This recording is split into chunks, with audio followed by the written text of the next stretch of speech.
Do you see yourself? Look beyond the surface. See what is real in yourself and others.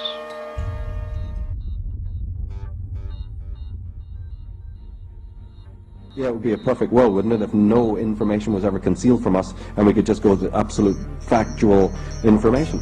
Unfortunately, we can't do that, so then we have to fall in love with that other realm of intelligence, that ancestral reservoir, which children, of course, have until it's knocked out of them.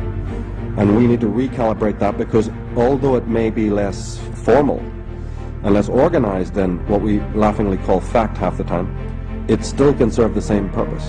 And we, again, as part of the earlier question about what can we do, it's linking back to that ancestral flow of intelligence, and whatever you can do, whatever it is for you, through music, through dance, through yoga, through whatever, is to get in touch again with that organic flow of intelligence. And then you will be beyond even the realm of what other people might need as fact and so on. You will have your knowledge, you'll have your knowing, which is a totally different thing.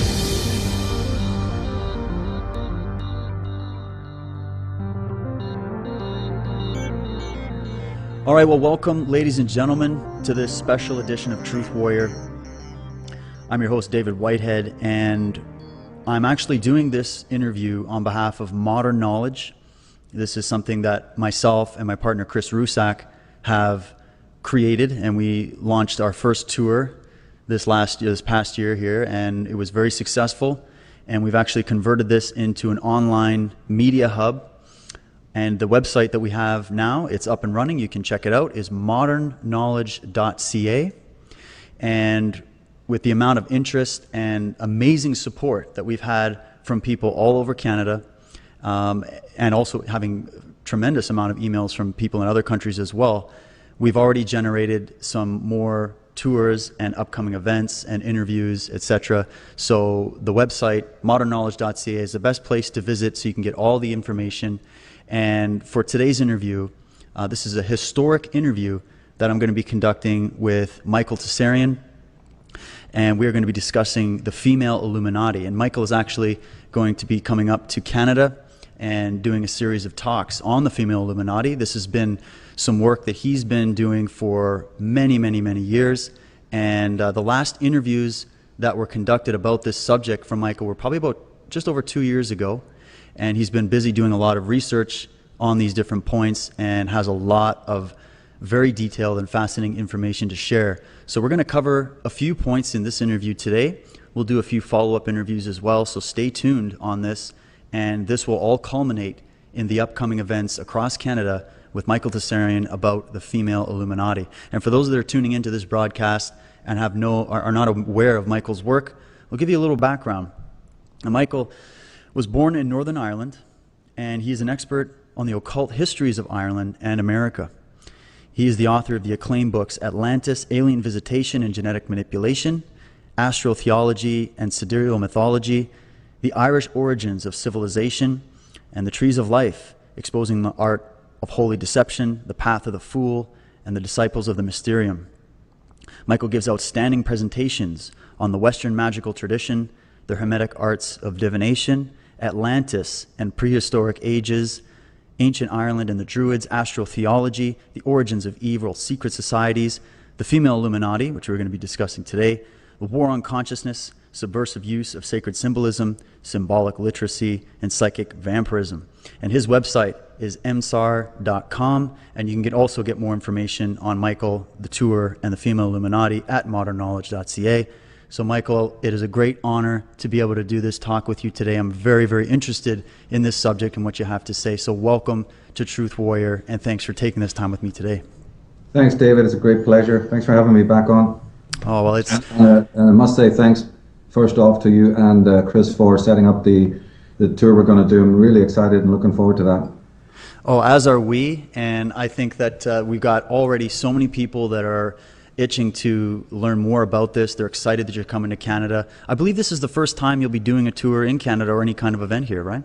Oh, yeah. First of all, I don't do many events. I'm very, very specific about who I work with, and so you guys have been working with me now for many years and doing superlative work. So that's a great team I've got finally, so It's an extra pleasure to work with good people who are also deeply informed and deeply committed to getting these more esoteric teachings out to the world. So I'm really excited about what we're going to do next year. Oh, that's excellent. Well, I'm very excited too, Michael. And being informed, for me, it actually started with a lot of your work. I was watching a lot of your DVDs, reading your book, Atlantis, Alien Visitation, Genetic Manipulation. I was absolutely blown away, and it inspired me to really, really start to peel back the layers and look into these subjects. You provide so many sources in your work. You could literally spend a lifetime going in and checking the sources and looking at this. And one thing I've always really liked about working with you and observing your work is how you're always changing it up. You're always revisiting subjects and coming back and looking at it from a different angle. You treat it very much like an investigative process. And I think that's key when you're going to be analyzing any kind of, or trying to tease out any kind of truthful facts, is that you can't just stay stagnant in your view. And that seems to happen a lot in this field of research, is that people, they look at a book once, or they look at a source once, they go see a monument, and then they make up their mind on that, and that's their way of seeing it forever. And whereas what you're doing, and what I've been trying to do by being inspired by that, is to change it up and try to look at this from different angles. So I greatly appreciate that. I think you're right there. It's an incredible tendency in people of all walks of life to fundamentalize and to limit. And the powers that be want us to do that. We learn these bad habits from academic teachings and from academic investigations, and it's a very big mistake when you're into the esoteric. You might be able to get away with it in the ordinary life of normal academic subject matter, because then you've got hoops to jump through and awards to receive, and you have to stick to a very traditionalistic model. But in esoteric traditions, that's the complete antithesis. And you're quite right. If you interviewed a detective, a criminologist, they will say that nine times out of 10, their work is to constantly review everything that comes in front of them, to reconfigure it like a Rubik's Cube, turn it over, turn it inside out. And I have this exact same methodology, because we're on the trail of the darkest figures. An ordinary detective wouldn't even know how to get in the starting line of the people that we're investigating, the beings we're investigating, the histories we're investigating. And so it's essential that you are because it's like this: either you outfox them, either you stand on the white squares of knowledge, or they will stand on it and they'll outfox you. It's absolute combat situation. We're in the trenches, and therefore the general needs to not just be sending men over the top to be slaughtered. We've got to find infinite subtle strategies. You've got to know thine enemy. You've got to have the picture of your enemy on the wall at all times. Be thinking, sleeping, and investigating, making your mind almost think in criminal terms, which the great detectives do, in order to have the scent of your enemy. And that's what my work is about. So it's never going to be stagnant. It's always going to be following this predator. Sometimes their footprints look like they're walking forward. Sometimes they've turned their shoes around and walking backwards. These are people who've been hiding their identity for centuries. They're really good at what they do. And it doesn't mean that they're invulnerable. It doesn't mean that ordinary, little hobbits can't overturn the Dark Lord. They bloody well can. And the time has come to do that. These people know that the light that they love is going to be shone on them. And so I hope that, my work inspires people to not just learn the facts and then shut down and say, well, I got the gist of that then. That's the end of that. It's the Jews, it's the Jesuits, it's the Masons, end of story. You've got to be kidding. That's just scratching the surface. Let's go on further and further and further. And of course, there's only certain people with an intrepid nature can do that. A lot of people just simply shut down, know a few sound bites, and then that's it for them, Yeah. But and as far as my work goes, that's not going to cut it. It's such a good point, and I think it's so important that people also realize that it's not just some topic that we're discussing that's just born out of pure interest. Oh, that's an interesting topic, looking at the history of darkness and evil on the planet. This is something that's actually essential to figuring out what's happening now in the world. We live in extremely tumultuous times, and it's very, very unstable in the geopolitical arena right now. There's a lot of dark things happening in the world, and yet a lot of people want to just stay in a state of ignorance because it's so dark and it's so repulsive what's going on, the true things that are going on, that the good people that mean well are the ones turning away from it, when we need the opposite effect to take place. We need the people that have the light, that are inspired, that are passionate, that are moral, to be able to look at this and face it. And this is why these demons, for lack of a better word, are running amok in our society, is because of the fact that the good people do nothing. What would you think about that, Michael? Yeah, well, 95% of what we call human history is prehistoric. So any person who, even with well-meaning intention, is trying to sum up what this human race has been up to by studying what's happened in the last 100 years or 200 years or 500 years, they're not going to get anywhere. They're going to scratch the surface. 95% of the human existence is prehistoric. So it takes, it's going to, at some point, if anyone wants to understand what's been happening in the last millennia or in the last couple of centuries, they're going to find that whether they like it or not, you're going to have to start dipping into the past, and then perhaps even to the ancient past.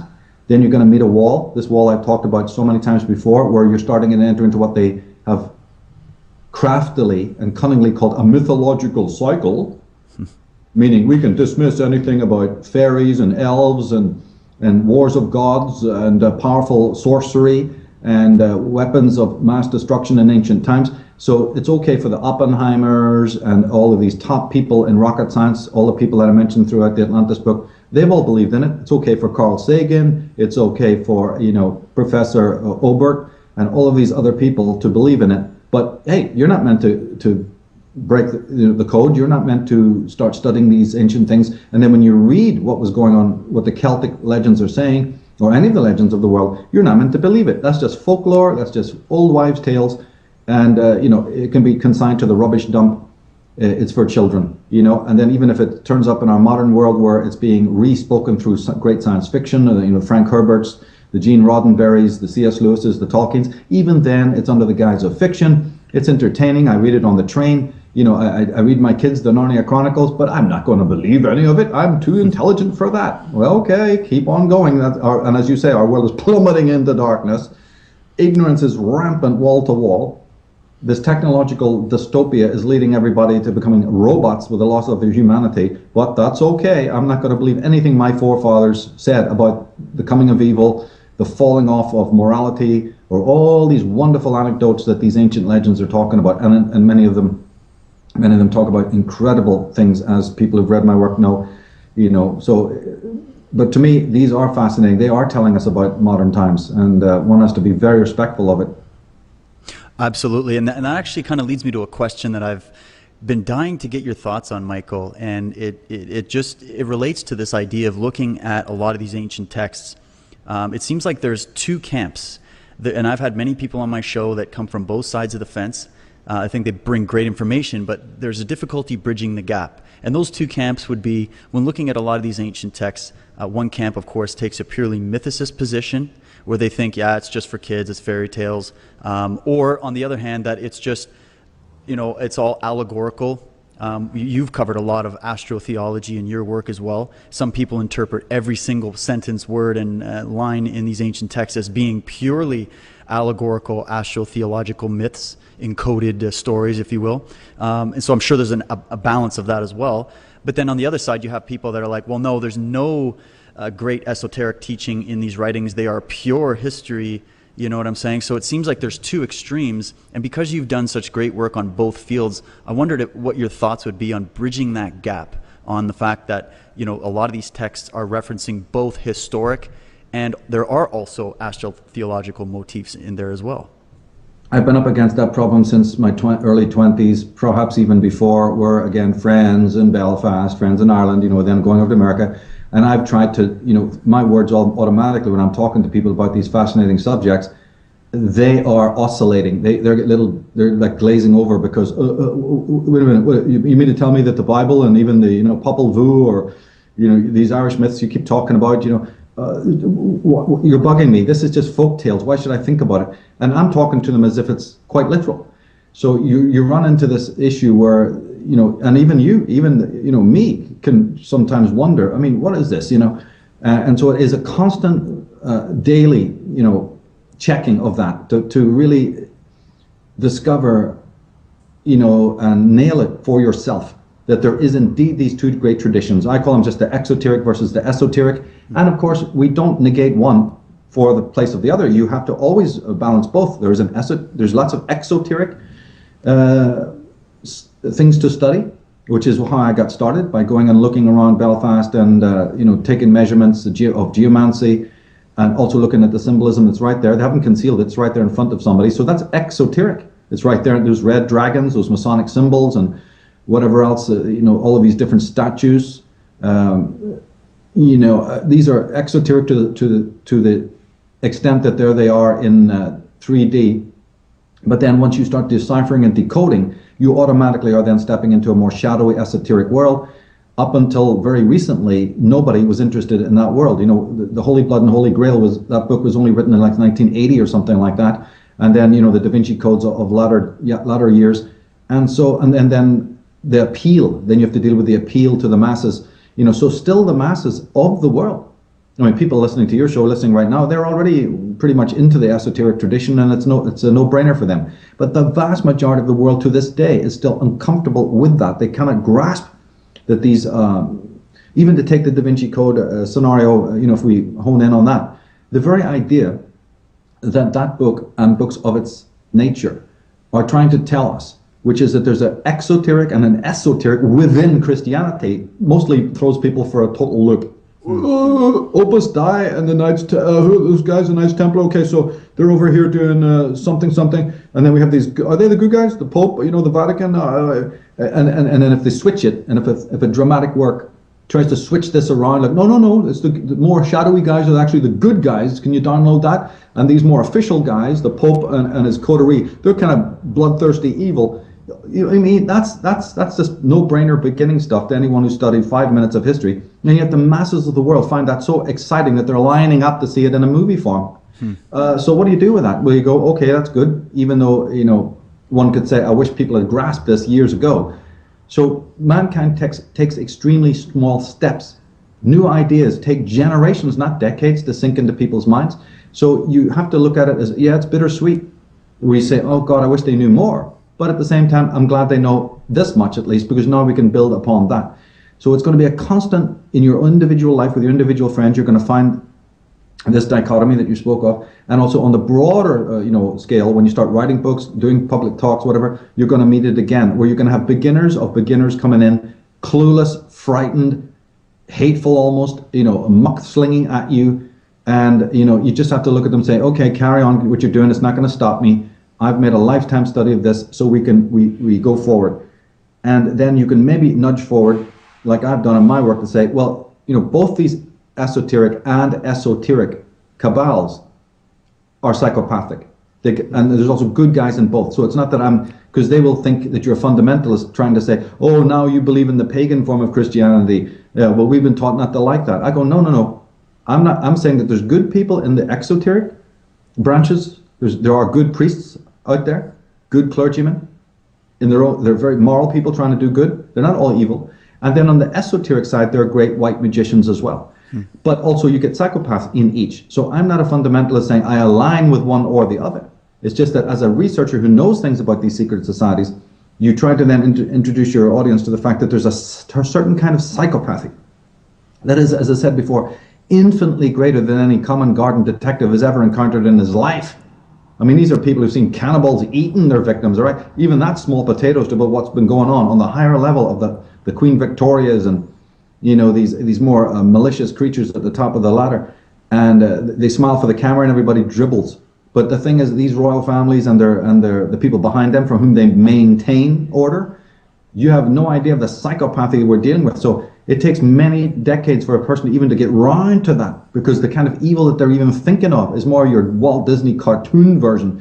They have no idea of the hidden hand, the dark hidden secret hands of absolute evil that control the destiny of nations and tribes, and they've done it for millennia, not just centuries. So of course it's hard to download that for somebody, especially in the first 5 minutes when an eager beaver tries to introduce a certain friend or person to this conspiratorial history, this criminal history of not only mankind, but as I'm doing in the female Illuminati, the criminal history of female kind. This is, come on, it's like surgery. Yeah.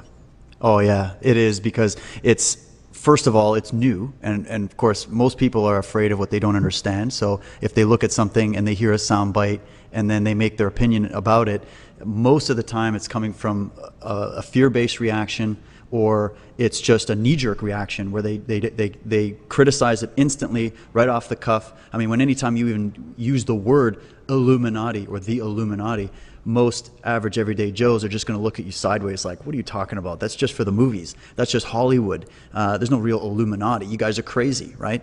But Yeah. as we see, there are actual historical groupings of very elite psychopathic individuals and groupings that have been there behind these historic revolutions, the movements of empire, the rise and fall of civilizations, and on and on and on it goes. And there is documentation there. Maybe, Michael, we could start with sort of a brief synopsis of some of your previous work on the Illuminati and some of these occult orders and secret societies. And of course, we are talking about the darker side of this, that we're talking about these dark magicians, so to speak, so that people can get an understanding of the reality of the fact that these types of orders and groups absolutely do exist. Well, right. I mean, and any work that I'm doing now is absolutely a carry on of what I've done before. It's not breaking any traditions. It's not really turning, any U-turns or anything like that. I looked at the whole goddess tradition thing in a program I'd done before called the Divination and the Goddess Tradition, in which we looked at the role that women have played in civilization, and and also deeply on the esoteric side we looked at that, and also looked at the crimes that have been perpetrated against women. Anything I'm doing on the female Illuminati needs to be aware that I'm no misogynist who's just hacking away because I got nothing better to do, on the criminal history of womankind. This is a very serious academic work that draws on the books and writings of the greatest feminists and the greatest female psychologists, and so on and so on and so on. And also, I have already in my work written and presented many programs, on the positive aspect of the role of females in civilization in general. But as I've moved forward in time from the Atlantis book, what I've done is I've honed in, like I've done with Trees of Life, for instance, that 2-volume work, on trying to focus in on the more cardinal secret society ideology and symbolism. Because all through my work, it's been a dilution, distillation, I should say, of this etymology and the symbolism, getting deeper and deeper and deeper. You start with one thing, then you perfect it, and you go further and go further. And so the female Illuminati is nothing more than a carry-on of that journey into the symbolism and into the etymologies, wherever that road might lead. And like in Trees of Life, that was a specific work which honed in on some specific, very important occult symbols that the elite are particularly fond of, and that other people may not even know are that important. So this was almost a master work, 700 color pictures, incredible research in that book. And then after that was written, the process carries on again. So the female Illuminati is more again going down, looking deeper and deeper into the various symbolisms and the etymologies, into the esoteric tradition, to again tease out some of this more occult. For instance, why did the Merovingians really have long hair? Why do they, worship the skull? And all of these things. You just get deeper and deeper and deeper into the Masonic symbolism, their G, their serpent, whatever. One could go on ad infinitum on that very matter. Why is America symbolized by a Statue of Liberty, which is female? Why do the presidents sit in the Oval Office, which is female? All of this kind of thing. Just taking stuff that I dealt with in the Atlantis book and then continuing to tease it out to find out what is really, really going on. And then what had happened was that the core of the Atlantis book was, of course, this phenomena in prehistoric times of the descent of the Nephilim, the fallen angels coming to our planet, interfering with us on so many levels. That was genetic, which then is one thing that happened that caused the human consciousness to be fragmented. There was actually about 4 or 5 things that actually contributed to this. But one kind of selfhood, one kind of consciousness was destroyed. And that's what we dealt with in the Atlantis book, of how that happened, who perpetrated it, and so on. And I was using terms in that, like the Nephilim and the sons of the serpent and all of this kind of thing. And the Tree of Life figured very heavily in that research. and as did the ancient texts that speak of this very thing. Because this is not an invention of Michael Tsarion. You know, there's been great scholars who've looked at this before, especially the matter of cataclysm, and they've also looked into the whole matter of off-world beings living on this planet or interfering with us in certain ways and all. But what had happened was that they had never ever spoken of what kind of consequence that kind of visitation might have had on consciousness itself. This was a part that was only broached by one author, you know, who I mentioned in my book, called Jack Barringer. He was about the only one. And I know Jack, and we've talked about this, and his book launched this for me. This was Past Shock, right? Yeah, Past Shock. He was the one who, brilliant book, small book, but again, a key book for me because it did address briefly this concept of what might have happened to the psyche of man. He wasn't sitting in some armchair when all of this hullabaloo was taking place. He was absolutely, you know, mentally and emotionally destroyed. And so then that was the start-off point. But central to that then became the different texts, the different legends of the ancient peoples of the world, both Native American, Indian, and other, that also speak of this. Sometimes they do it in a more cryptic way, others they do it more clearly. But then you move on to even biblical scriptures that are accepted by modern scholars, for instance, like the Book of Enoch or various apocryphal works. But you can even turn to the Bible itself, Genesis 6, which mentions the coming of these beings and so on. And that was then, I noted this in the Atlantis book, that in the famous descriptions of the coming of the Nephilim, they're not really specific on whether or not those Nephilim were male or female. They just sort of hint that they were all male, you know, like Lucifer or what have you, and his coterie. But other works are, you know, for instance, what about the presence of Lilith and these kinds of characters? And then when you turn to the Sumerian prototypes, and this is where things start getting really interesting. All the biblical, all of the stuff of the early creation that you read in the Bible and the coming of the Nephilim and all of this interference that they're talking about, the presence of Lucifer, the presence of Lilith, the tree of life scenario, all that is so much more unpacked in the prototypical Babylonian Sumerian stories. But then they're including a bevy of women, indicating that the gods were not just of male, you know, they were androgynous. And also there was women, bona fide women involved, not only in trying to assist mankind, but also trying to deceive mankind and up to all sorts of other tricks. So then you start to say, okay, so what do we get? This Nephilim was then maybe, you know, bisexual, or they had males and females. Then you look to the Book of Enoch and something I thought that was even more important, but when I noted it, in order to investigate it at that point when I was writing the Atlantis book, it would take me off into millions and millions, you know, all these diversions with millions of other questions, and I just didn't want to do that. This was going to be my first book, and there were so many interesting things. I'm still getting emails today, you know, for people saying, hey Michael, what about this or what about that? And I say, yeah, I know, I have my thoughts on that. I wanted to include it in the Atlantis book, but that would have just completely not been correct at that time. I needed to lay this down in a certain way that concentrated the reader's attention on things that have happened on this earth, and had to forego, you know, talking in more speculative terms.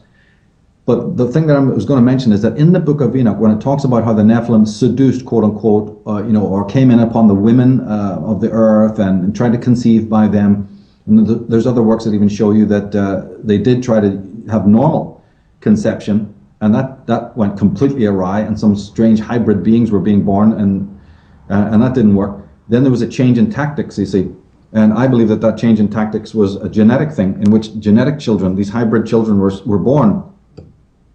And mythology is absolutely loaded with stories about immortal beings taking mortal women. And it's right down through the Celtic and you name it.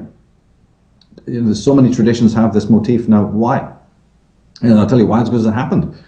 And the thing is that there's some sort of conception was then a more technological conception, but these children were born, and they were the famous heroes of antiquity.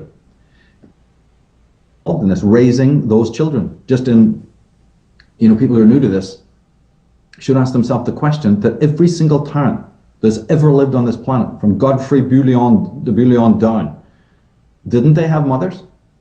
Didn't they have sisters? Didn't they have wives? Weren't wives themselves queens? And when they were often just as tyrannical as any man who sat on those same thrones. The world is not full of wonderful queens who, when they were on the thrones of the world, turned our planet into a paradise. I've never heard of even one case of that. So let's start asking some questions about that, you see. But going back to the biblical thing, it started to dawn on me that where is the account of the great war of Armageddon when the men rose up to save their women from the powers of the Nephilim? Where is this great epic about how the women resisted? Yeah, I'm turning over a lot of pages here, reading through a lot of stuff here. Let's turn to this. Let's turn to this account over there in the Far East, and you go north, south, east, west, and read all that there is. And we know that so much has been hidden. But from Genesis onwards, the Book of Enoch, Book of Jasher, Book of Baruch, and all the plethora of other texts out there, I don't hear one account of any resistance put up by any female when it came to dealing with the visitation of the Nephilim. On the contrary, some texts are even saying that the women found these beings comely and were attracted to them and found them handsome. So then, my mind, as I said, this detective part of my mind just goes, this is very interesting, because as a matter of fact, it transforms. And if you don't, if you go back into the Sumerian, they're saying the same thing. There is, after all, in the Bible, this creature called Lilith, a very different creature than Eve. So then one starts to say, what would, if I unpack this, and after you start reading some Nordic stuff and you go through the ancient stuff, you got more than you can imagine on the board. And so when you say, well, wait a minute, if I start looking at all of this, I'm afraid that this actually turns over, upside down and inside out, all the history of humankind that we've ever been sold. So in the Atlantis book, I did deal with the women, these Eves, who I called them at that time, implying that there were more than one, a race almost, who were very instrumental in saving the day. So that you and I can actually be talking about this now.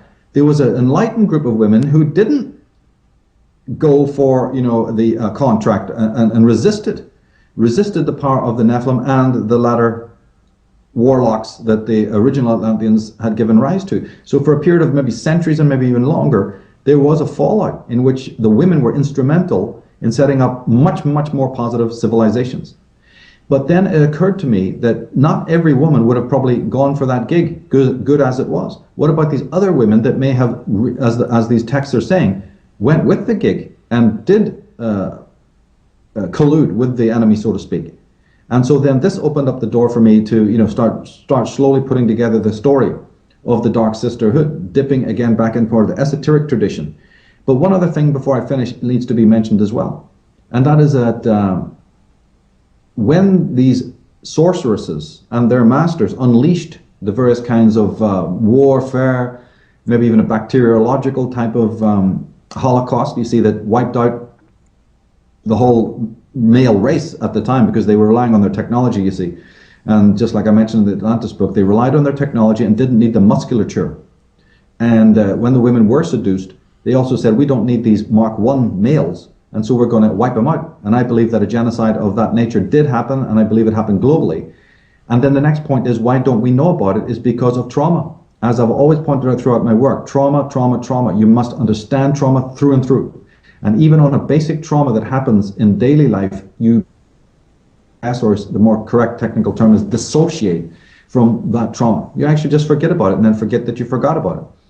Now, I believe that several events of this amnesia, several instances of historical amnesia have occurred, and this is one of them. There's been others. Actually, we've even had a historical amnesia about the catastrophe. Yeah. People won't even accept that there's been a physical catastrophe, even though the Michael Knowles and so many other people have shoved the information in people's faces. They won't even bite down on the physical, let alone the emotional ones and the psychological ones. But I do bite down on it, and I do believe these things. And I think that one of these great dissociations, one of the great historical amnesias, has been about the conflict between the genders and the role that women had in ancient times, both good and certainly bad. But just like Joseph Campbell and others have said, and Jung has said, the truth leaks out anyway, right? In the psychology, in the mythologies, in the poetry, in the blockbuster movies, in music and everything too. Exactly. See, in the culture, these motifs, we might not be able to decipher them. Why does Moses have horns? Well, let's get a debate on that and a round table on that one alone. And it's like starting at A and then you have to go to Z, and it takes thousands of years. What's it all about? Why did Jesus get crucified on a hill? Oh my God, each one of these parts you can just write volumes on. So digging back is no easy job. You're digging back through cobwebs, you're climbing through attics, you're digging through God knows what, treasure troves and pulling out all sorts of relics. And you have to have the correct keys of decipherment, which takes almost a lifetime to gain in the first place. And the enormous symbolic literacy that also needs to be cultivated as you're walking around. Because let me tell yet again to anyone who's maybe listening to this new, you just need to take your dog for a walk down your local town. And if you have the correct keys of decipherment, everything that I'm saying right now is right in front of you. There is an exoteric aspect of this as well. And that is why the fountains and the obelisks are in circles, or Vesica Pisces. That's why Holy Mother Church is called Holy Mother Church. There's a reason why the priests dress in female garb, and so on and so on and so on. There's a reason why the queen is the strongest piece on a chessboard. Right? There's a reason why one of the words for the serpent, Nahash, also meant beautiful. Not only intelligent, but of beauty, great beauty. Well, does that describe men or does that describe women? We have incredible stuff out there in plain view that people should understand. Why were the ancient Sumerian kings always under the goddess, or their titles were things like digger of the garden, keeper of the garden, servants of Asherah? Well, who the hell is Asherah? And again, those horns on Moses' head, or various stuff that we read throughout the Bible. Why did the Bible have it so that Jesus has an earthly mother, but the father is almost cast to the side? This Joseph is almost non-important. Where did that motif come from? Why isn't it just, he had an earthly father and an earthly mother? But Mary is exalted, but Joseph is definitely not. And I could go on and on and on with the, references. The incredible, like I said, stories of immortal men, immortal beings actually, married to mortal women. The fact that in many cultures, the female priestess or the female queen had to initiate even that which the pharaoh did, down the line. This even goes for much of Celtic mythology. Why do the Illuminati have the Minerva, a goddess Minerva, and her various symbols? There's many of them, but the owl and the butterfly. Again, look on your television screens, look at the advertising. You'll see that butterfly, you'll see that dove, you'll see that spider, you'll see that owl. All over the place. Whole buildings are designed like that. You'll see labyrinths, you'll see spirals, you'll see ovals, you'll see circles, you'll see pentagrams, mandolas, vesicas. What does the word city mean? It's cetus, the womb, the vagina. When you get into it, order of the garter. What's a garter? Once you start getting into it, and as I said, this has been hidden from us because it's so easy. They're brilliant at doing it. Like I said, you see these great statues of the male knight riding on the horse. You see them in every city of the world. Do anyone know that the horse is a pun on the word whores? So why is the king riding the whores? Who are the whores? Who are the widow's sons? Why is Hiram Abiff and Masons known as a widow's son? Are we digging? Are we finding out? Masons wear aprons. Why are they wearing aprons?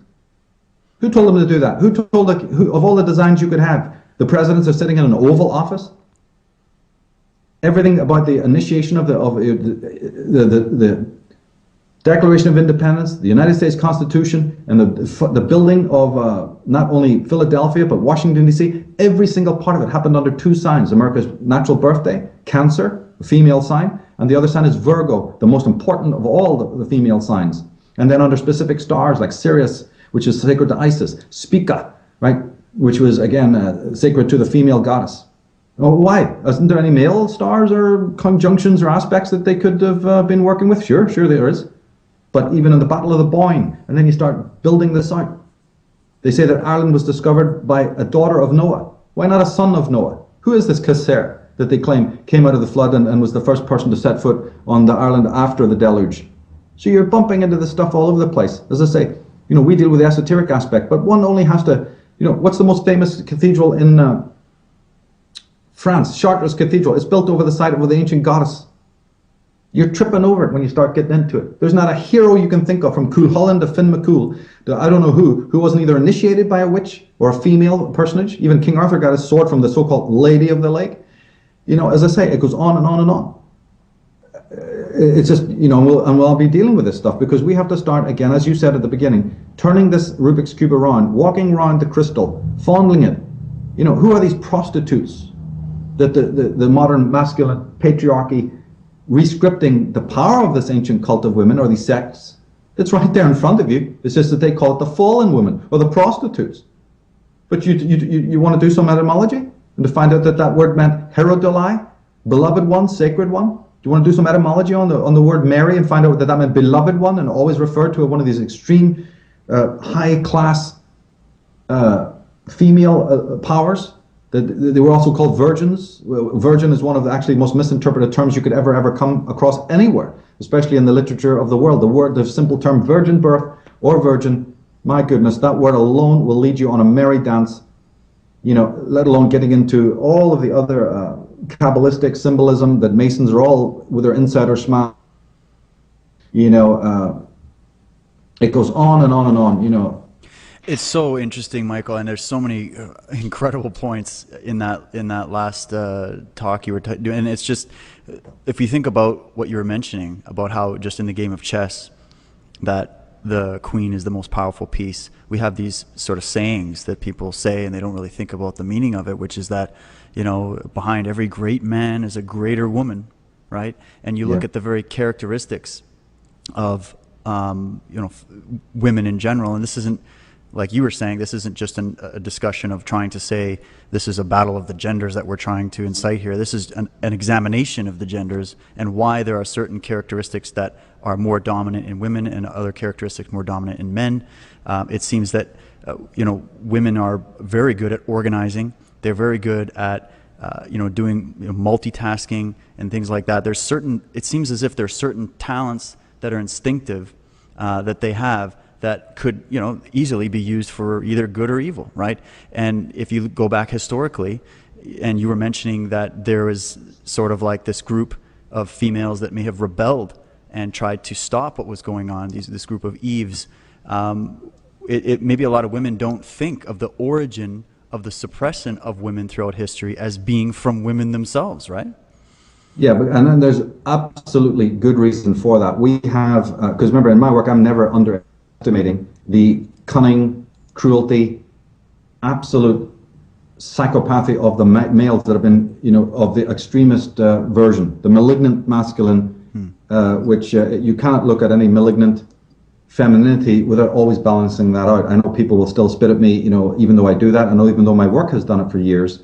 You come up with something new, and of course they're going to, you know, knee jerk on that. But there's been a reason for that. I went into this in the divination and the goddess tradition to show how this malignant patriarchy has worked overtime to completely boulderize the positive aspects of female cults in the past. Let us never, you know, doubt that those female groups existed. You know, we know that some people will concede that, oh yeah, we had the Amazons, you know, and other groups have come to light through work of various scholars. But there was much more than that. The Amazons were just but one Scythian group of women who had their own, you know, system. But there was many, many others who ruled in civilization for centuries. All of this information has been completely hidden, you know. But you, as I said, you find evidence of it because the three words that this whole planet uses for God, Jehovah, Elohim, and then the Jews also use a word called El Shaddai. Every one of those well-worn terms for God are androgynous terms. In fact, I'd even go further. I'd say they're feminine. Both the Jehovah and the Elohim, right? Their suffixes show that the word is actually feminine. And El Shaddai is the same. In fact, Shaddai in Shad, S-H-A-D, in Hebrew means breast. So they're calling the Jewish God is called He of the Breast. Well, He of the Breast is actually she of the breast, by the way. Okay, small detail there, but it goes for the Jehovah's and the Elohims as well. So one doesn't have to do what I've done, which is written volumes on the Celtic, you know, the Irish, proto-Irish roots of the tree of life. Let's not even go there. Let's not even go into any of those dark shadows. Just the simple etymology of those three terms shows you something's up. So, but why then has it been? I mean, even the Amen that they're using at the end of prayers is a female word. It was an Egyptian word representing the moon goddess. So, and as I said, all that stuff you see in the symbolism of Catholicism also, you know, being, I mean, even the Vatican is literally been laid over, you know, the tombs of Aphrodite and what have you. There's hardly a Catholic sacred site east, west, north, and south, that isn't have been planted on a hill of Diana or a hill of sacred to the goddess previous, and then you start to say, okay, so we do see a malignant masculinity at work but that's the point I'm on. That's part of the trail I'm on. It is because of the evidence of a masculinity that is malignant that when you start following it, you don't know where it's going to lead. But we're not doubting the phenomena of malignant masculinity in religion or in other areas. This extreme penchant for war, the individual man's misogyny towards individual women who probably don't deserve it. We're not denying any of these things, but that is a phenomenon. And if you try to study it, then studying is getting to understanding. You get to the understanding of the thing. And when you dig down on a particular phenomena, you may come to a place which is quite different than what people, who are sniffing the roses at the top believe and have been taught to believe. Could it not be a malignant femininity that at the root of the rotten tooth?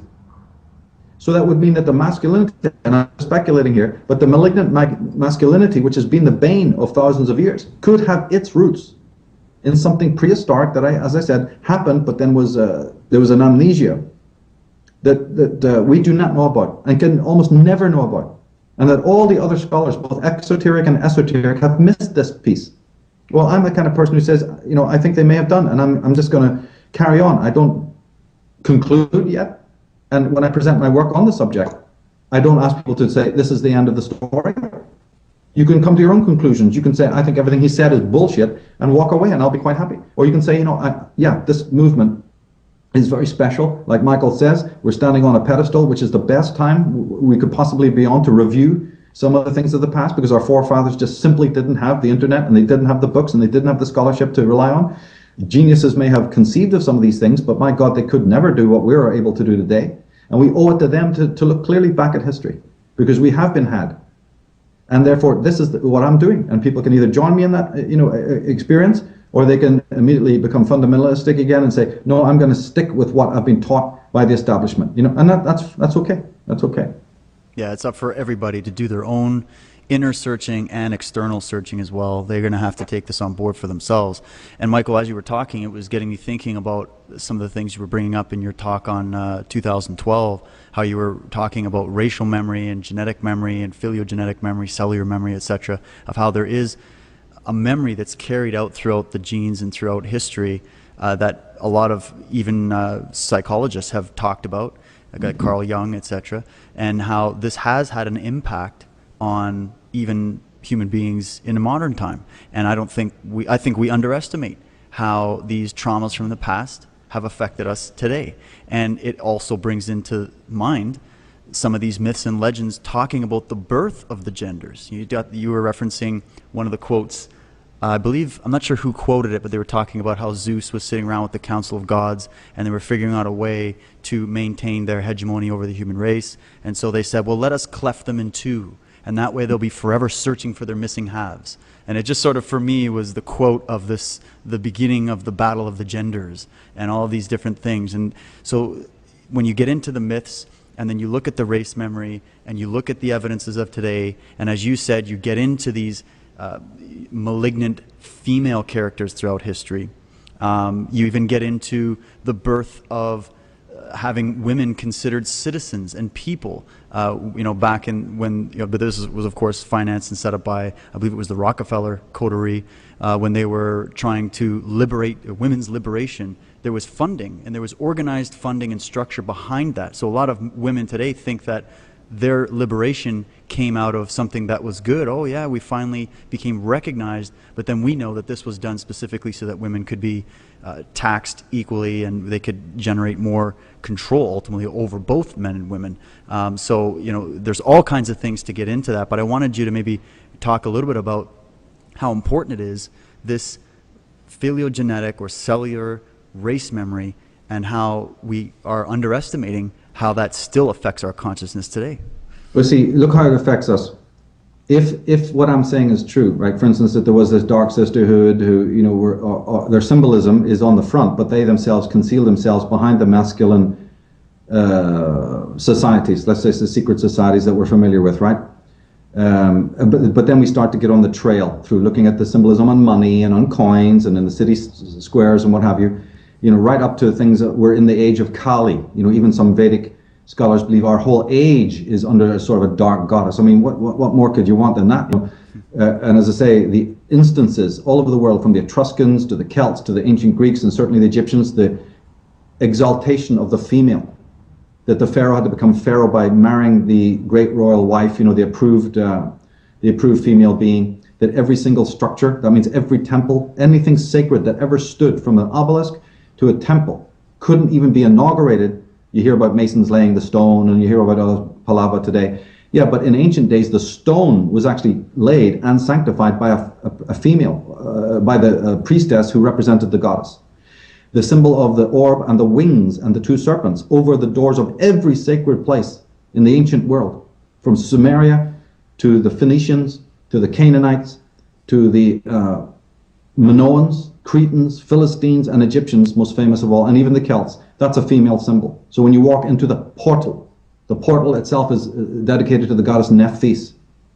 The whole damn temple is an image. Even the Jews concede this in their Temple of Solomon. Yeah, that's the temple, but inside is a Holy of Holies, which every person who studied Judaism knows is a Shekinah. It's the female symbol, period.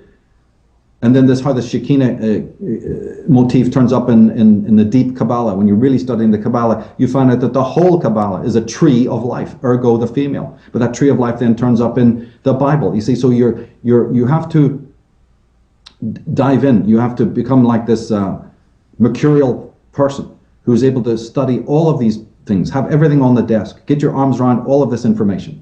But to answer your question is this, is that it is not just men in this planet who've got to deal with their guilt and their need to evolve. It's not only men who've got to realize that when they charged off down this lunatic road, like Patrick McGowan and so many pointed out in his Prisoner series, of technology and progress for the sake of it. And maybe they need to put the brakes on that and change again, and maybe ask questions about, was that the right road to go on, that we've now turned the world into a nightmare? So men have the questions to ask about their personality and their psyche and their characterological traits, right from the domestic to the corporate. But what, women are just going to go shopping and forget about it? Women have to take a deep look at who they are as well and ask themselves a question. Are they happy with who they've become? Are they happy the way the world is? Well, women trudged into the munitions factories to build the bombs and the bullets in both First and Second World War, and are still doing it, to destroy women and children. You think Dresden was only bombed by men? You see? So we've got, let's hold a mirror up to both sides and ask from the domestic to the corporate level, are women happy with the freedom that they got? Don't you know that the Illuminati periodically hand you a carrot in order to keep you from exploding? I don't know a woman today who knows that. They think that their newfound freedom and their so-called, modicum of a sexual and social freedom that they got, they're crying out, thinking this great thing. It was an award. It was a privilege, just like the driving license is a privilege, pal. They can take it away as fast as they can give it to you. Yeah. Or they might give it to you for duplicitous reasons, so that now you go buck mad. They know that a person like a third world country that's been held under a third world status for years, the moment that you give it a few refrigerators and some Coca-Cola, just watch them go berserk. Well, it's the same on every level. Give a modicum of freedom to somebody who's been held down for centuries and watch them go apeshit as what's happening. This is how things happen. Does that mean it's good? Does it mean that you're helping society, helping the world, helping civilization? Of course not. What you've become is a malignant version of femininity. You become a malignant version of masculinity. Today, the words masculine and feminine, just like the word virgin and many other words I deal with, these talismanic terms, is probably the most abused terms. How can you know what masculinity is when its mirror is malignant? How can you know what true femininity is when its mirror is malignant? So we have had homework to do. Both male and females today have to step out of the objective, from a studious point of view, step out objectively from the roles that they've inherited and start asking bigger questions about who they are on the canvas of greater life. Because all of our civilizations are crumbling. And man is responsible for that, and so is women. And both genders have to look into their psyche to find out what are the hidden aspects, what are they contributing to, what are they responsible for, what are they guilty of, and what should they be proud of. And in this work, which you could call psychological or whatever, I just call it spirit work. It's the work of spirit, to find out who and what you are on an existential level, and then after you find that out, move out, to the world. But this homework has to be done, because it'll be imbalanced if only one small group do it. If a person goes through their whole life, David, assuming that what they know of their own manhood is, yeah, kosher, okay, cool, and the woman goes through her never questioning what some of them what it is to be really female. Is that a custodian of something? Is there a higher duty that needs to be performed? For thousands of years, women held a grail of spirituality for the whole planet. May have invented some of the architecture of what we call civilization. Not that most men have ever wrote about it or accepted it, but it's a fact. And should our civilization start to melt down, who's going to be there to succor? Who's going to be there to give, mankind, so to speak, any kind of hope to build anew? Man had the physical strength, he had the tenacity, and he had the muscular strength, but women have strength. In the village, they constituted an incredible strength of emotional strength and psychological strength, which is absolutely required for the other masculine strength to have its to focus on those strengths. One strength can't exist without the other. Well, and as you said earlier, any man born was nurtured by a mother. You need that nurturing, motherly aspect. So that's the positive side. And of course, on the darker element, that can be manipulated to sucker people in, because everybody requires that motherly, nurturing figure. They require that love and that warmth. And that connection, and so that can also be manipulated. So that's why I think what people also need to take into consideration. Look at Jesus. Many times, the greatest, most poignant stories is in the presence of Mary, one or the other. The mother of Mary, the famous birth of Jesus is in the presence of his mother. The famous pieta of his death, coming down from the cross, he falls into the hands of his mother. At his resurrection, 3 women turned up to bathe and take the body at his resurrection, not the men, right? So in the life of every hero, you don't see Horus half the time when he's not sitting on the lap of his mother. So that's the same thing, with the Holy Spirit. If you really dig into the etymology of that, you'll find it too is feminine. In fact, there's a concept called viraj in the Vedic. The power of all powers. Even Kundalini translates ultimately, the Ida and Pangalas. These all translate into feminine terms. Sophia in the Gnostic traditions and what have you, right? Incredible stuff there. And it doesn't matter if it's Mithras or Zoroaster or whatever, kind of heroic character you can think about. There's a moment of repose, a moment of marriage, a moment of chemical wedding in which either they're in being armed, these various Perseus and various other heroes are actually given the weapons and the winged feet by the females. You see this picked up in modern movies like Red Sonja, and in Frank Herbert's wonderful Dune series, the Bene Gesserits being more of a ghastly, evil, cult. But you also have power women there who are instrumental in leading the hero, holding a light for him. This is recurrent. You have the dark woman or the Lady of the Lakes, versus the Morganly phase, the malignant, as I said, the malignant version of femininity. I didn't invent it. It's right there. You have the upward pointed pentagram. You have the negative one. You have these cults that have inspired men to the greatest achievements, both artistically and intellectually. And you have also the dark woman who takes the good man and destroys him, either through confusion or sexual, debauchery or some other kind of mythic level betrayals and all of this kind of thing. It's absolutely, what would you call it? It's like wall to wall. It's ubiquitous throughout our entire culture. And so that power that is invested in the female can go one way or the other, can't it? Infanticide. You're not just going to blame men of infidelity, incest, hypocrisy, duplicity, manipulation, deception, right? Luring, incarceration, bewitching, murder, infanticide, patricide, regicide. Aren't women as guilty of these things, as I said, when they sat on the thrones of power, or even when they have it domestically?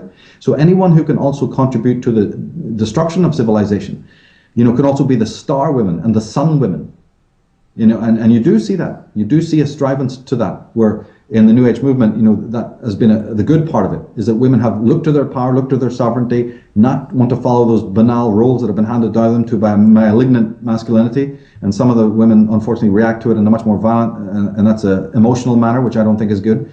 They should just see it for what it is and go through their process. But then you get the other side of the female woman, the female in the New Age movement, where it's not, I don't want to look at anything dark. I've so confronted my demons now, and I've looked at all this evil shit that men have done. Don't disturb me while I'm in this little fuzzy bubble. Well, who told you to do that? You call that evolution? You see, so and men also are guilty of the same thing. There can be this Apollonian distancing and editing of reality, again creeping in, which unfortunately in the New Age movement it has now, where the women have no guts and they're not looking at themselves and they're not looking at the world anymore in a rational way. Some are, but those women are often marginalized. What we have now is again another sort of a battle between women who just refuse to see the realities and these other women who are in the New Age movement or in the conspiracy movement, loving it, reading it, and studying, but they're not being marginalized themselves. I get a lot of emails from women, this is happening to them, where they're being literally marginalized by the family and even by these other groups that they are part of, because anytime they bring up anything conspiratorial or to do with the hidden hand of control or whatever, they're immediately silenced and vetoed and rejected by a lot of the other New Age groups to which they affiliate. So there's dangers all the way down the line. That's such a good point, and I was actually one of the questions I wanted to talk about was this idea of masculinity and femininity, not just in a physical sense, but also just in terms of thinking in consciousness, right? And if you have an imbalance on either side, you're going to start seeing the more malignant form of that expressed. So if you look at something like the New Age movement, which of course there's a lot of well-intentioned people, there are good things that have come out of that, but there's also a high level of manipulation going on for people to just go back to sleep. And they're using a very, very right-brained but extreme imbalanced right-brained approach where it's just, oh, your head is just up in the clouds and that's it. There is no solid foundation on the ground balancing it out with the masculine side. So this doesn't always pertain to just physical men and physical women, does it? No, of course it's not. It's all about orientation, because a man can have a feminine side and a woman can have a masculine side. And anyone also, the danger in a lot of these subjects that we're dealing with is that people both on both sides, male and female, just simply get into it as an intellectual pursuit, something to do. I'm bored with life, so now I'm going to read a few books on conspiracy. And so it becomes an intellectual process rather than a spiritual process in which that information is leading you to do inner homework. Now, when people come to my work, they're not going to get very far with that, because I'm always reminding them that anything we're dealing here with, any papers we're pushing, any books that are being written, any interviews we're doing, or any programs that are being made, regardless of the interest of the subject matter, it all comes under the heading that you must take this personally. Not only must you take it personally to go on and make further studies than I've ever been able to do, but you also must start to examine, yourself in the context of that. So this is just background. You fill in the background, and then you hope that people will start to say, yeah, when I understand, what you're talking about, Michael, maybe I'm not that interested to become a fucking slave, to Christian church or to the Islamic church or to Judaism or whatever. And that's a big step for these people. And they're gonna again alienate themselves. But it's very good, because they may be alienating themselves from people, but they're relinking themselves to selfhood, and they're relinking themselves to something that is far higher. They're getting in touch with their higher guides, and they may even be contributing down the line to subjects of this kind, teaching their children and not allowing themselves to be surrounded by idiots, so that when they go and do make friends, they're a bit more cautious about the friends they're picking. When they do go and get married, they don't marry a nitwit, a numbskull who's not going to back them up and show interest in these same subjects. All of these things on the smaller scale are essential, because then they lead to bigger things. Smaller things lead to bigger things. I find this stuff to be interesting because I'm very, very, I know the empowerment that comes with it. It's a simple matter of that knowledge empowers you, and you have the revelations, so that may put you on the white squares of knowledge, and then nobody can move you from that, or you remain in ignorance and let other, nitwits and nincompoops get on the white squares and push you around. We have the power. They do not have the power, but they have the control, and they control knowledge. They control its distribution of knowledge. They have the control of edifying you from morning to night with a bunch of just sports and sensations and things that of themselves are okay, but then when you deluged it. So just look at the average mind today. Look at the average child today. Look at the average what's going on in the world of women. Just look at what's happening in the world of men today.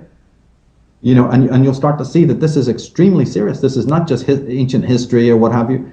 There's something deeper going on. And my work is going there whether people are into it or not, because to me, way back in Ireland, one of the first things you encounter when you're studying Celts and pre-Celts is the goddess tradition. Some of the most ancient races of my country even their name referred to a goddess, and every part of their rites and rituals. But these are, on the surface, warrior classes. But the women were right there, sword in hand, defending against the enemy. They were the highest caste of priestesses. Right? Even when kings sat, they often sat in a manner that represented the female. The throne upon which they sat was on a mound or a hill. Sometimes, like in the case of a place called Derry, 3 kings sat. Well, we know that the 3 spirals is the patent symbol of Ireland, but that idea comes again from the triple goddess.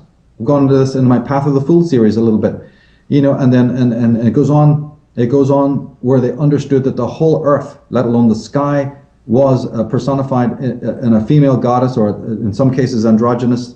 That the waxing of the moon may have been masculine, but the waning of the moon is feminine. So everything was in a state of balance. Now we, in the modern age, have deeply lost this sense of balance in every which way you can imagine. And that's because we have malignant parents who had malignant parents before them, and so on. So this work, no matter how interesting the subject matter is, it's based on you realigning yourself and reattuning yourself, both with yourself, with the earth and the sky. This is the holy work. It's simply not an intellectual exercise, which a lot of people today in the New Age movement and in the conspiratorial community are thinking that it is. It's the accumulation of facts, and then the regurgitation of those facts. It's partly that, but it's so much more spiritual. It's about trying to find a wholeness that our ancient forebears experienced and had. But the methodology of teaching that to the moderns, you see, has been occluded and lost, but can easily be found back by reverent people who go back to see how these forebears, what they were doing. It's so interesting that you say that, Michael, in regards to this work and this information, is that I see the same struggle taking place within the martial art community, of course, which I'm a part of, and I try to bring back the lost philosophy and wisdom from the original warrior traditions, and how there is nothing but a focus on, like, as in this research field, they're focusing on only the intellectual aspect of it and just acquiring facts. In the martial art community, they're focusing purely on the physical dominance factor and just what's the best technique to win, how do you choke somebody out the best way, how do you get a knockout in a fight or whatever, and those are the focus points. Whereas I've always taught it from the original tradition, which is that this is really just metaphoric. It's a spiritual process, really. All of these obstacles and opponents that you might come upon in your training are just there to challenge your spirit and your mind and your being, and to grow and to keep moving upwards. So there shouldn't be a focus on just what kind of physical attributes you can gain. That is just a process of which you are expressing your spirit and learning about who you are, why you're here, and where you're going. So I just wanted to echo that from this, and you can see this everywhere. You can see this in all kinds of expressions of art and culture, where there's a movement towards focusing purely on the aesthetic, purely on the exoteric, if you will, and losing that deeper aspect and the deeper knowledge and wisdom that's actually being thought about and portrayed there. And it's interesting too, paradoxically, because when we talk there about what is the malignant versions, we omitted to talk about what might be a more positive version of the masculinity and femininity. If masculinity went down through the technology and has turned people into what you've said, where there's no inwardness at all, every sport is done for the purest physical purposes. Martial arts is done for that as well. Some stupid, clueless, a person just wanting to muscle up and be the big macho boy at the bar and take on some other, guy, and all of this nonsense, with all of the esoteric aspects completely nixed. On the female side, you have immense beauty in some ladies and some beautiful women who just their beauty alone could transform the world. You and I are pushing stones uphill like some mad Sisyphus to move people on one smegging inch. But a beautiful female, right, with the same knowledge and skills, the whole world will follow that person to a higher light, to a higher truth. Yeah. Just effortlessly. People like Elvis, these androgynous people, just to look at them, it's like a light. Well, there's many women who have this power, but do you find women doing that? Or are they misusing it? Misusing their sexual and other traits that the universal force has given them? Do you see anyone thinking that they now have a biological and a psychological duty to perform? Not a chance. They follow along whatever women's magazine is telling them they should be, eating that stuff up. But the positive aspect of the feminine is literally the mysteries with a capital M. That's it. Any initiate, and I don't care who you're talking about, Pythagoras, Paracelsus, any of these ancient ones of the ancient times always were initiated through the female. And then they were initiated into that which is called the mysteries. Today we just use that term without realizing what it means. The word mystery comes from a word indicating female. Mesta. That's where we get the word mist from, and mystery. I didn't know that, yeah. Yeah, it's a female word, and it actually represents the underground, the grotto, which was always the traditional haunt of the female, is the underground. That's why all churches have a crypt. But before churches were built, you see, you had your grotto, and you had your caves. That's why Leonardo da Vinci painted the two females in the grotto. Everyone looks at the women, they don't think, what's this terrain that they're in? That is the center of the initiation. That's the knight or the king or the hero having to go into the underworld. And until he's matriculated through those rites, and there can be 6 or 12, depending on the culture that you're dealing with, but when he has to pass through, only then is he truly the risen sun. Only then is he Sol Invictus. So we put the focus on, the king, the big knob, the big kahuna. Yeah, Horus, Gilgamesh, right? Samson and all that. Yeah, how did they get to be that? They got to be that by entering into the underworld. Samson and Delilah. Delilah means door of darkness. D''Lila is door of darkness. It represented the Libra, Virgo signs when the sun falls into the darkness. And then the only light that he can use is a feminine light. My God, how important this is to the men of the world today who don't have that feminine light any more than the women today have the true masculine aspirations. So that the journey into this place is then the light that is held before you is a feminine light of a kind, right? The starlight that takes you into the underworld, and that is the role of the of the shamanic female in your life. You might even be bumping into them in your own female relationships. Men do, cultures do, but if those women are being flattened out, if the upbringing that they have has never introduced them to this role of femininity, either by their fathers or their mothers, and if they are just walking through the world clueless, and bit by bit by bit, it's like having coins falling out of your pocket, bit by bit by bit, they're becoming completely spiritually naked. Then what does that mean for their sons and for their future daughters? So this is crucial. So that is that's just one anecdote. That's why temples, as I said, unashamedly in the past. Think of the oracle at Delphi. Think of the group called the Sibyllines, right? The Sibylline oracles, the Sibyls, Sybil. Look, people should look that word up. All the emperors bowed before these goddesses and priestesses. There wasn't a philosopher. Socrates himself, he said his mentor was, what's her name? Can't remember right now, but he had a female being that he dealt with in the streets of Athens that put him on his road, right? Emperors, as I say, bowed, went to the oracles to hear what was what, not only for personal prophecy, but even for state predictions, the prophecies of the prophetess and all of that, and her acolytes. Where's this all gone today? You're going to turn to Cosmopolitan and Vogue magazine. That's where the prophecies are now today, on how to deceive more men and erotically seduce and waylay. Isn't that destroying both women and men? Everything that women are told today is a destruction not just of men, but of women themselves. And so you have to do then a research, isn't it, to find out who's behind these rotten, filthy media outlets, and then look at their symbolism. Then you start to get it.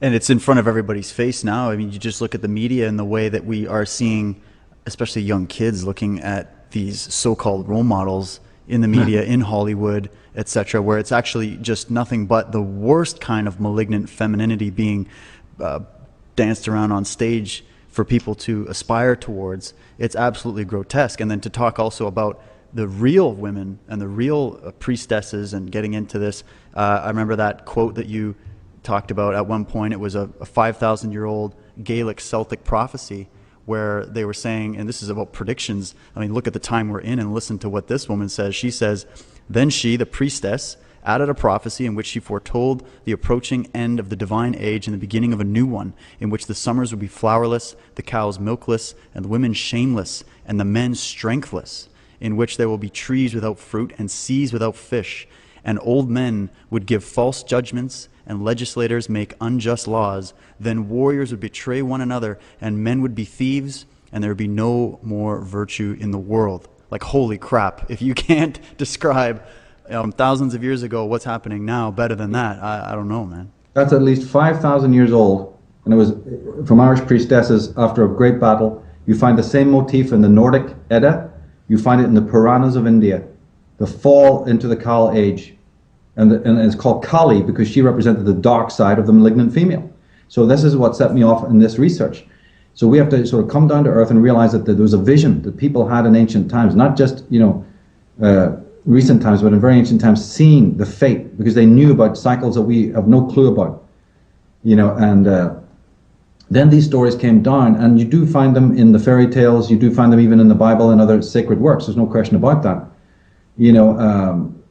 But right now, I think that it's important for women to start taking a look at their own history, and unfortunately, it does include a criminal history, just like in the way of men, they have to look at theirs as well. And so that's what this project is really going to be, because I believe that this society of the sisterhood, as we call it, does exist. They have been operating behind the largely male societies, studying back to the very origins. It turns out that there was indeed a collusion in ancient days, and that this group of females were either genetically altered themselves, but at some point they were given great access to great power beyond imagination, technological power. And so, and then, as I say, we've been talking about splits and dualities. At that point, this is ancient history, but it can be accepted by any psychologist. And that is that there's two kinds of attitude towards the opposite sex. Men have it towards women and women have it towards men. One is authentic and the other is neurotic. And so just in the same way that men can hate women or hate their mothers, or envy beauty in women or whatever, so on the opposite can women envy the strength and the tenacity and the will of men. And so this is not just, I believe that this is not constricted to our time. I think that's part of the myopia that I spoke of earlier, of only looking at our centuries. This kind of neuroticness, neuroses, existed in ancient times as well. And it comes into our story very much, because when the power women, they had an attitude of deep envy towards the normal nature-given, strengths that the males possessed. There was an antipathy there. Now it's kind of ludicrous, isn't it? Because those powers that man have, just like the powers that women have, are nature-given. So it's a form of nature hate, actually, which is going on. But the story goes that this genocide occurred because when you had the almost magical-like technology at your fingertips, the technology that the Nephilim brought, then you don't need the muscular strength. And so the women of the neurotic kind saw to it that there was a genocide. It's written there, right, in the ancient mythologies. You only have to read it. And I'll be presenting those mythologies in the film and in the talk that we're going to do. So this is a no-brainer when you actually find out that this antipathy existed. But the thing was, as I recounted in the Atlantis book, that a point came during the War of the Gods where a lot of the technology was destroyed because of the upheavals that occurred, subsequent to the War of the Gods. And so then a new Mark II male Adamic type of being had to be created. So there's actually two different kinds, at least two kinds, maybe even be more, of what we refer to as masculinity in the world. And that neurosis within women of envying, you see, the authentic woman admires the male strengths, just as the authentic man admires the beauty and the softness and the gentility and the motherly qualities, you see, that women have, right? So the neurotic female envies, and there is all the difference in the world. And that split, that duad between admiration and envy has changed the course of our history. But it didn't happen in historical times. It actually, we're only seeing the after effects. Everything that exists in the gender war, of the last 10,000 years is actually derivative. And when you trawl through, as I've done, the ancient mythologies, the ancient religious motifs, you find this axiomatically. You're convinced of it, absolutely, in the sense that there are these goddess images of the dark female and the other more accepting, and solar female, which you also have in the Genesis story as well, with the Lilith and the Eve. And it's a motif that just carries on down. It's been presented to us by duplicitous overlords, so we haven't really read it right. So a lot of my work will assist people to reread this stuff and see it in a different way, to cast light on these particular kinds of dualisms and make more sense of it than the Bible has done. I mean, after all, in the Genesis, they're telling you that the male gives birth to the female. Yeah, right. We're really on the right track there. Yeah. Jesus Christ. If things don't need to be turned around, I don't know what to say. Oh, absolutely. And if we just, we got about another 10, 15 minutes here, Michael. Let's just give people a few examples of some, in modern times, we have still the power behind, say, the throne of the Queen of England. And of course, I live in Canada, so we're a Commonwealth, a vassal state of the Crown Corporation. And she sits there at the top of many different Masonic lodges, and she commands a lot more than people give credit. And here in Canada, anywhere you go on Canada Day or any of these celebrations, or when they roll out the new prince and his wife and his baby on the screen, or they come visit, there's red carpets, there's festivals, there's celebrations, everybody's having little tea parties in their house. And it's just an incredible spectacle to see, because a lot of people here hold reverence for the Queen and what's going on, but a lot of them don't realize the history of this family, the history of power and control. And a lot of people look at the Queen just as mere decoration. But behind the scenes, we know that, of course, there in England and the history of the royals and what's going on with the banking dynasties, and if you go all the way to the top, connecting it to the Vatican and the Jesuits, etc., you can see that this Queen and these people sitting on this throne have never lost their power or relinquished it. In fact, it seems like they've gone more underground, and perhaps it could be said that they hold more power today than they ever did in ancient times. I don't know. What do you think about that? Oh, exactly. I mean, just as I said before, that Jesus, even during his anointing, forget his resurrection or his death or his birth, the very anointing was done by a woman. And if you examine, as I've done, the Queen's coronation, it's all there too. The top males are bowing before her. Even the head of Mark Masonry, which is an alpha lodge of Masonry, right? The Duke of Kent, getting on his knees. There's the symbolism of the 3. There's the symbolism of the 4. There's the symbolism of the sapphire and the ruby. All of this symbolism of the scepter and the orb in the hand is a sphere with a cross on it. Go to Wikipedia or any online encyclopedia and look up the symbol of Venus. The chair she sits on, the seat, that was the image of Isis, is the seat, the royal seat. The symbolism is there. The hymns, the regalia, the Kabbalistic symbolism, I went into it in that Queen's coronation thing. But the whole idea, again, that the meetings that you just mentioned, when the Queen, goes on her walkabouts all over the shop, watch the dates. A lot of them are based on the calendar that this female Illuminati used, which is actually a 13 sign of the zodiac calendar. And the design of Buckingham Palace is also based on this. We tend to look at some of the masculine symbolism, but there's serpentine symbolism there, there's the number 13 there, there's all sorts of other constellations that are used by this order, so that when their representatives go around, the drapery that they have, you find symbolisms of Neptune, you see symbolism of Venus. As I said, the dove. And we're still in the early stages of, this is what motivated me to carry on, you see, is because we're in the early stages of deciphering what the symbolism means, and that's why the job isn't over yet. We've got to look at some of the terms. What does the word Queen mean? Where did that word come from? And again, looking at the astrology, because these ancient people have ancient ways. We may have thought of ourselves as being modernized because we're living in this 21st century, that whole myth of progress.